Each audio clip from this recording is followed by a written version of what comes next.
आखिर महारथी कर्ण और वीर एकलव्य में कौन ज्यादा महान और शक्तिशाली योद्धा था? क्या वीर एकलव्य कर्ण को कवच और कुंडलों के सहित मार सकते थे? क्या एकलव्य के पास कर्ण से भी अधिक शक्तिशाली दिव्यास्त्र थे? सब कुछ बताऊंगी मैं आपको आज के इस वीडियो में आगे बढ़ने से पहले हमारे चैनल को सब्सक्राइब करें और बेल आइकन को जरूर दबाएं। महाभारत काल के सबसे बड़े महान योद्धा थे। इन जैसा महान योद्धा ना तो कभी हुआ है और ना ही कभी होगा, लेकिन हम इनकी धन विद्या, युद्ध कौशल और ज्ञान की तुलना अवश्य कर सकते हैं। पहले एकलव्य निषादों के राजा हिरण्यधनु के पुत्र थे। बचपन से ही एकलव्य एक महान धनुर्धर बनना चाहते थे। वह गुरु द्रोणाचार्य से मिले तो उनसे इतने प्रभावित हुए कि उन्होंने मन ही मन गुरु द्रोणाचार्य को अपना गुरु बना लिया था। उन्होंने गुरु द्रोणाचार्य के पास जाकर उनसे कहा कि हे गुरुदेव, मैं आपसे धनुर्विद्या का ज्ञान प्राप्त करना चाहता हूँ, लेकिन एक निषाद पुत्र होने के कारण गुरु द्रोण ने उन्हें शिक्षा देने से मना कर दिया था। लेकिन एकलव्य तो गुरु द्रोणाचार्य को अपना गुरु मान चुके थे। उन्होंने वन में जाकर अपने गुरु की प्रतिमा बनाई और उसी के सामने अभ्यास करने लग गए और अपने आप को एक शक्तिशाली योद्धा बना लिया। उन्होंने अर्जुन से पहले शब्दभेदी बाण भी चलाना सीख गए। जब यह बात अर्जुन को पता चली तब अर्जुन गुरु द्रोण के पास पहुंचे और उनसे कहा कि हे गुरुवर, आपने तो कहा था कि मैं दुनिया का सबसे शक्तिशाली योद्धा बनूं, फिर आपके यहाँ से एकलव्य मुझसे ज्यादा शक्तिशाली कैसे बन गया? जब गुरु द्रोण ने एकलव्य की युद्ध कला को देखा तो वह खुद हैरान हो गए। उसके बाद गुरु द्रोण ने एकलव्य से कहा कि तुमने मुझे अपना गुरु बनाया है, इस तरह मैं गुरु दक्षिणा का हकदार हुआ, तुम्हें मुझे गुरु दक्षिणा देनी चाहिए। तब एकलव्य ने प्रसन्न होकर कहा कि गुरुवर, आपको जो चाहिए मांग लीजिए। इस बात का फायदा उठाते हुए गुरु द्रोण ने एकलव्य से उनका अंगूठा मांग लिया। एकलव्य का अंगूठा कट जाने के बाद भी उन्होंने अपनी 2 उंगलियों से ही तीर चलाना सीख लिया था।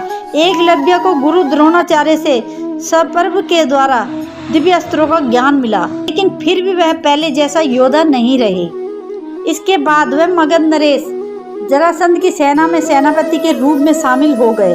जरासंध वही था जिसके कारण भगवान श्री कृष्ण को मथुरा छोड़कर द्वारका जाना पड़ा था। उसी जरासंध ने एकलव्य को अपना सेनापति चुना।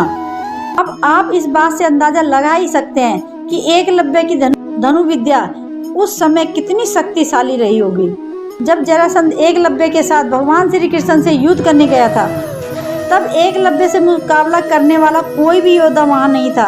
एकलव्य ने अपनी धनुर्विद्या का प्रदर्शन करते हुए शत्रु सेना के सभी सैनिकों को धूल चटा दी थी। अंत में भगवान श्री कृष्ण वहां आए और एक भीषण युद्ध के बाद उन्होंने अपने सुदर्शन चक्र से एकलव्य का वध कर दिया।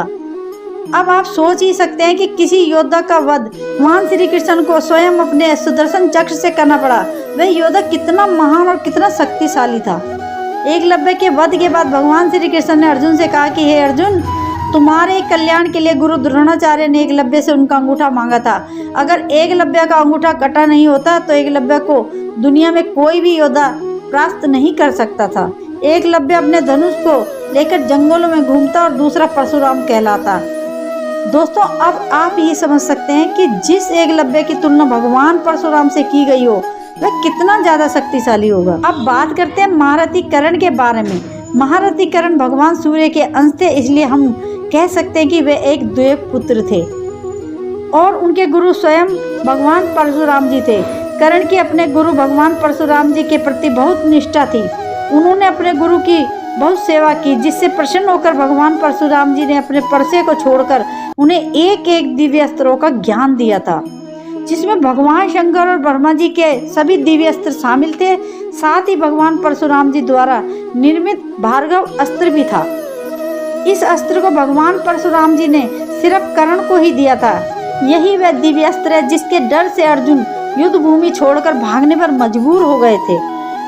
इसके अलावा परशुराम जी ने कर्ण को अपना दिव्य विजय धनुष भी प्रदान किया था, जिसके कारण कर्ण अजय हो गए थे। महारथी कर्ण के बाद जन्म से प्राप्त कवच और कुंडल जो अमृत से बना था, इसके होते हुए कर्ण को तीनों लोकों में कोई भी योद्धा परास्त नहीं कर सकता था। और यह बात स्वयं भगवान श्री कृष्ण ने अर्जुन से कही थी कि अगर करण के पास उनका कवच और कुंडल होता तो तुम अपने गांडीव और मैं अपने सुदर्शन चक्र से भी महारथी करण को परास्त नहीं कर सकते थे। एकलव्य के अस्त्र भी करण के कवच को भेद नहीं सकते थे, क्योंकि जो चीज अमृत से बनी होती है उसे किसी भी तरह नष्ट नहीं किया जा सकता था। तो दोस्तों, आज की ये वीडियो आपको कैसी लगी हमें कमेंट करके जरूर बताइएगा और वीडियो को लाइक जरूर कीजिएगा और बेल आइकन को दबाना न भूलें ताकि आने वाली हर वीडियो का नोटिफिकेशन आपको सबसे पहले मिल सके। Thank you so much.